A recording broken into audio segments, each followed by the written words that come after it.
Hey guys, how's it going? F Train here. It is Monday, and welcome to another week of quarantine. Hope you guys are doing okay. Hope everybody's safe and healthy.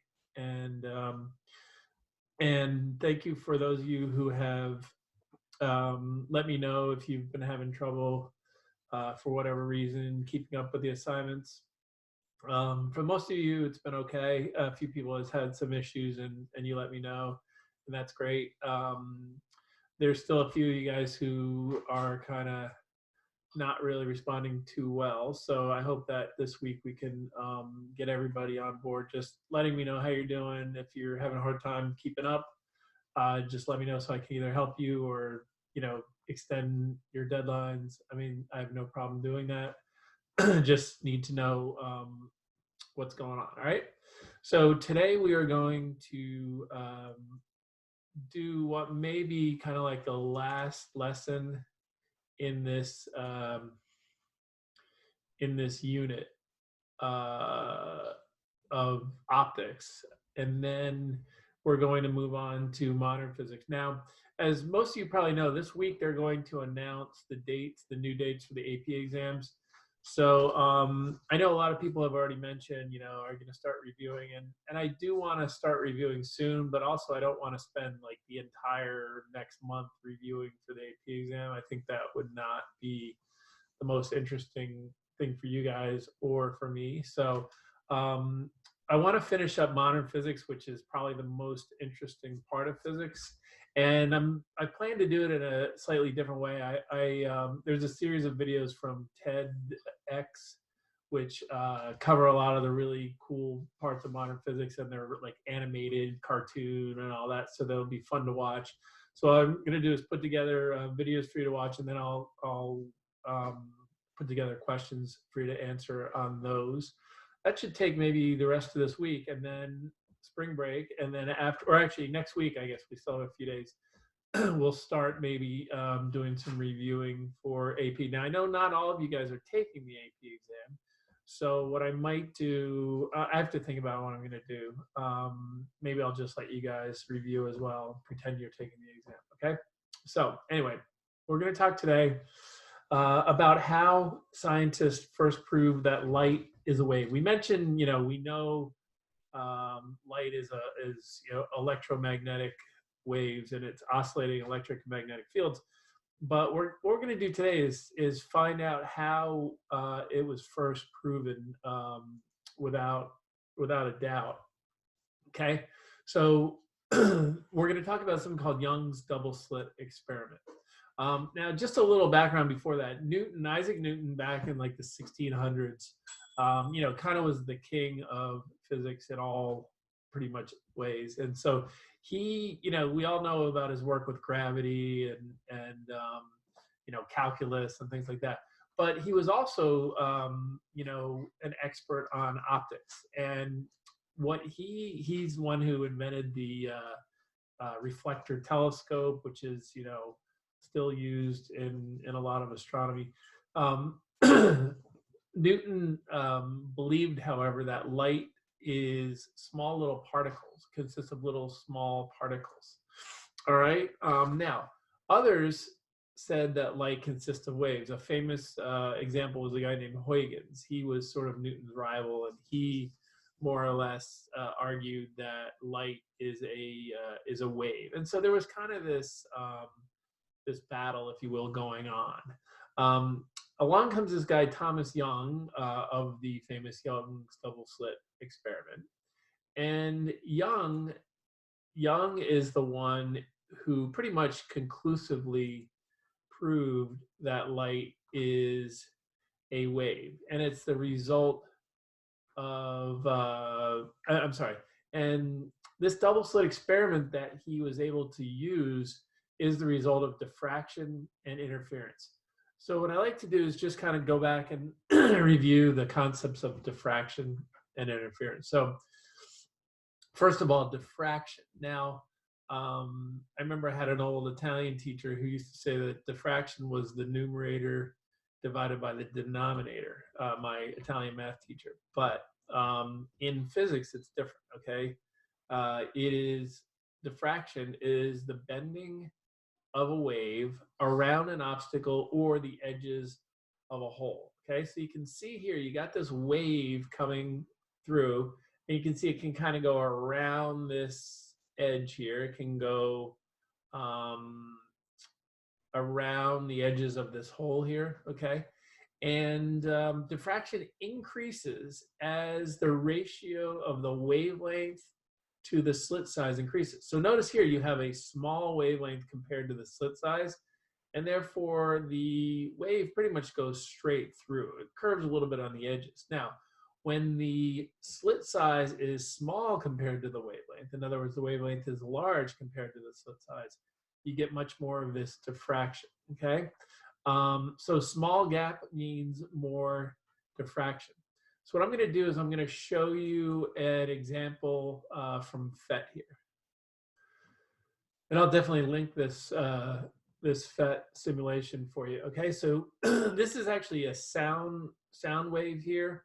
I can change this to you know, different types of waves, for example, water waves or light waves. But the sound wave kind of comes across visually better. All right, so you'll notice if the slit width is large compared to the wavelength, you don't get a lot of diffraction. It kind of goes straight through. However, if I make the slit smaller, okay, then now you see a much greater diffraction there, okay?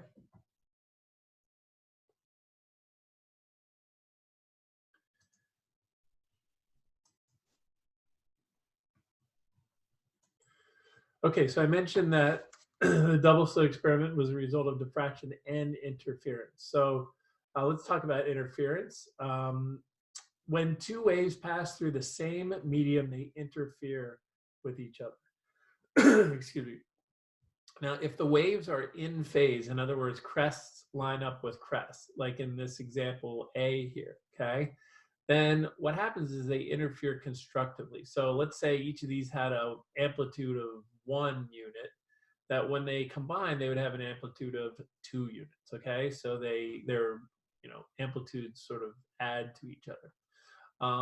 When the waves are out of phase, so for example, here crests line up with crests, troughs meet up with troughs. Here, crests and troughs are lined up. So what happens there is when they add together, they sort of cancel each other out.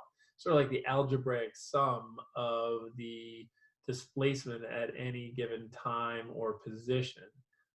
It will end up canceling each other out, okay? I'm going to show you another example from FET. Okay, so here's a water wave being produced by a dripping faucet, okay? And you'll notice that if you look at the water level as a function of time, and here's my little sensor. So at that point where the sensor is located, the water level, like when you see a crest coming by, the water level is higher. When you see a trough coming by, the water level is lower, right? And so it's oscillating up and down. Now, watch what happens if I add a second drip, okay? Now what's gonna happen, because I have this kind of right in the center, notice that the wave, the amplitude increased, okay? The amplitude increased. And so that's constructive interference. Now watch what happens if you can see these sort of spots right there that are sort of shaded. At certain points, you're going to get what we call destructive interference. So if you look here, see how now the amplitude is much smaller. Okay, so at certain points you have a increased amplitude, but at certain points you have a decreased amplitude. So the increased amplitude is called constructive interference. The decreased amplitude is called destructive. All right, so now we're going to combine the two. So I have a light wave. Notice that it's undergoing diffraction. So, but now if I add a second slit to it,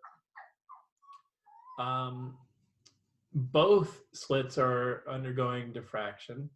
And now you're also going to get interference because those two diffracted light waves are going to be interfering. And so if I look at my if I look at my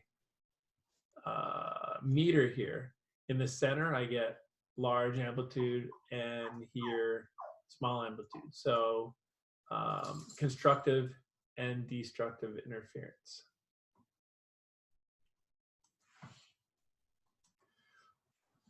Okay, so now what we're going to do is we're going to come up with a mathematical relationship, which actually even allows us to now calculate the wavelength of a wave, which if we can calculate the wavelength of light, then that pretty much makes it clear that light is a wave, okay?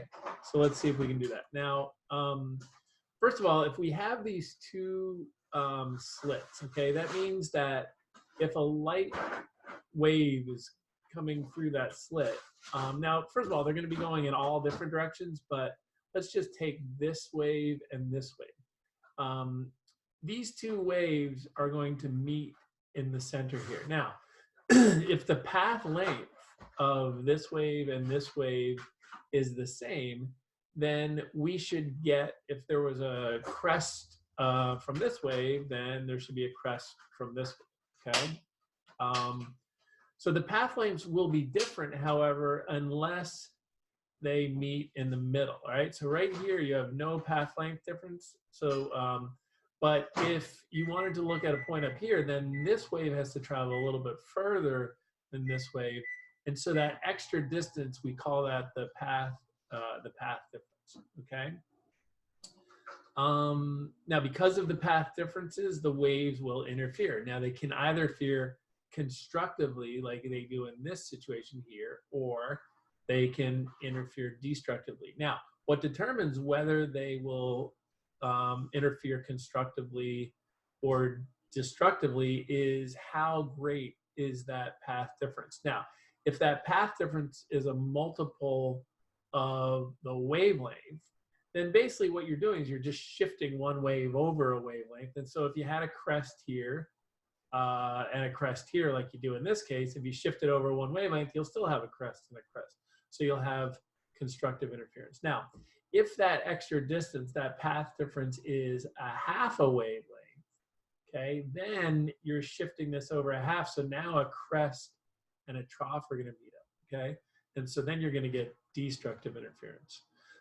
So if the path difference is an odd number of half wavelengths, so if it's 1/2 wavelength or 3/2 wavelengths, because if it's 2/2 wavelengths, then that's 1 wavelength, and that would be constructive. But 1/2, 3/2, 5/2, then the waves will meet out of phase, and you'll have destructive interference. Okay. Now, I just want to show you one other thing. If you look at the geometry here, okay, and sort of if you go to the end here, this is kind of blown up. This is path 1, this is path 2, and the angle here that the waves are going to meet at here is equal to this angle here. So therefore, the path difference is going to be d, which is the distance between these slits, times the sine of theta, because the path difference is the opposite side.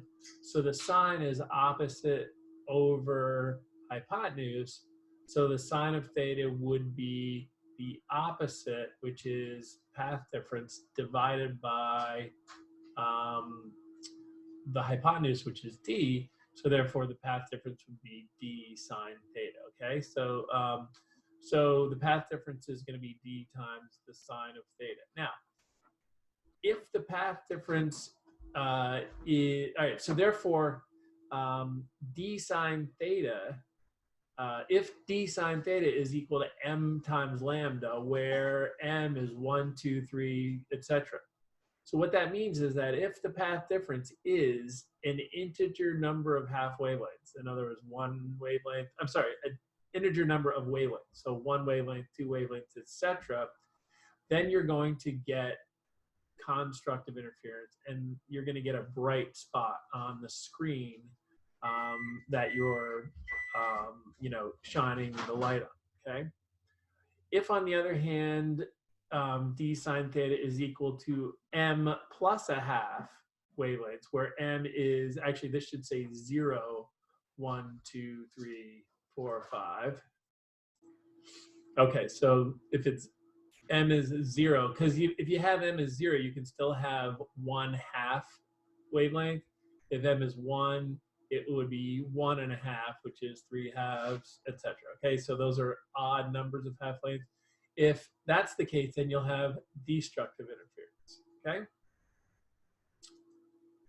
All right, so that's the equation that that allows you to calculate, and so based on that equation, then you could actually then determine the wavelength of the light. Okay, and I'll show you that in a minute on the FET simulation. So, and if you look at this pattern here, this shows us the interference pattern that would be provided by a double slit. So in other words, you have bright spots and dark spots, bright spots and dark spots. And these would correspond to the different values of theta, which in turn correspond to the different values of M, 1, 2, 3, 4, 5, okay? If you look at this, this shows us that for small angles, the small angle approximation, and this goes for about less than about 10 degrees. If you've ever tried to do this on a calculator, the sine of an angle is approximately equal to the tangent of an angle if you have angles less than about 10 degrees, and if you use radians. Actually, I think it might still work without even with degrees for the sine equals the tangent. And that would equal to x over L. Okay, so if this is my x and this is my L, then that's my tangent theta. But like I said, for small angles, sine theta is equal to tangent theta. And so since we know that d sine theta is equal to let's say m lambda for constructive interference, then what we can do is we can say that the tangent of theta, which is x over L, is equal to m lambda over d, right? Because d tangent theta would be m lambda, so therefore x over L is m lambda over d. Okay. And xm is known as the mth order bright spot. So this is the 0th order bright spot, the one right in the middle, okay, because x is 0. And then for x1, that's the 1st order bright spot, okay, and that corresponds to this angle theta 1, and that would correspond to this distance x1, okay? All right, let me go back and so if you look, you can see that the sine of theta should be related to the wavelength. So for a longer wavelength, we should have greater values of theta. And then consequently, sorry about that, let me try that again. All right, so for greater values of wavelength, we should have larger values of theta. In other words, we should have a greater angle that you'll have constructive interference at. Okay, now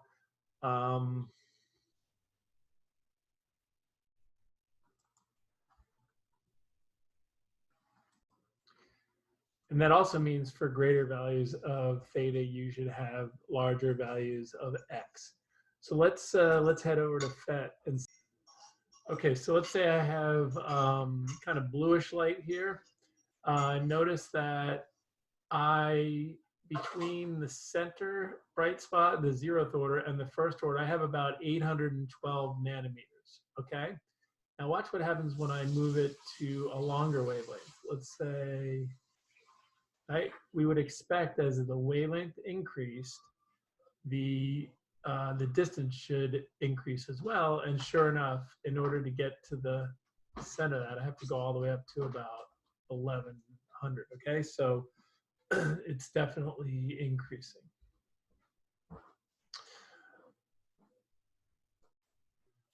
All right, so let's try a little example problem here. So this is in the book, line spacing for double slit interference. A screen containing 2 slits that are 0.1 millimeters apart is, and that's your D, okay, is 1.2 meters from the viewing screen. That's your L. Light of wavelength lambda is 500 nanometers, that's your lambda obviously, falls on the screen from a distant source. Approximately how far away, how far apart, and that will be your X, will adjacent bright interference fringes be on the screen. Excuse me. So X will be the difference between X0 and X1, okay? All right, so you can use the equation sine theta is equal to m lambda over d. Okay, now if you solve for sine theta, you find out that that's an extremely small number, which means that since it's a very small angle, that means that the sine theta is approximately equal to theta if you take that in radians, okay? So therefore, the first order fringe will occur at a distance x above the center of the screen. And then because it's a small angle, you can use the formula x over L is tan theta, which, as we said, is approximately equal to theta, which is equal to sine theta, which is 5 times 10 to the minus third, right? So x over L is equal to theta, and so therefore x will just be equal to L times theta. So remember, L is 1.2. Theta is 5 times 10 to the minus third, which is the same as sine of theta, okay? And so that's going to be equal to 6 nanometers. Now, the second fringe will be at twice that distance, okay? 12 millimeters. And so therefore they are 6 apart. Okay. Anyway, so that's all we got for today. Hope you have a great day, and I will see you guys manana. Okay.